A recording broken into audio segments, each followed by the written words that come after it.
శ్రీ జ్ఞానప్రసూనాంబ సమేత శ్రీ కాళహస్తీశ్వర స్వామివారి యొక్క క్షేత్రంలో కూడా ఈ రోజు కనుమ పండుగ. ఈ కనుమ పండుగ పురస్కరించుకొని శ్రీ స్వామి అమ్మవారి గిరి ప్రదక్షిణగా వెళ్ళి ఆ గిరి ప్రదక్షిణ గల సకల దేవతలు కూడా దర్శనం ఇవ్వడం జరుగుతుంది.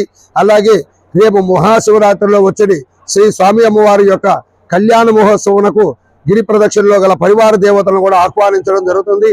ఆ విధంగా ఈ కనుమ పండుగ సందర్భంగా కూడా శ్రీ స్వామి అమ్మవార్లు గిరి ప్రదక్షిణ వెళ్ళి సాయంత్రం ప్రదోష కాలం ముందు తిరిగి ఆలయంలోనికి ప్రవేశించడం జరుగుతుంది.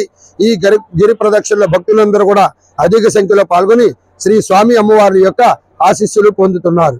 ఓం నమః శివాయ.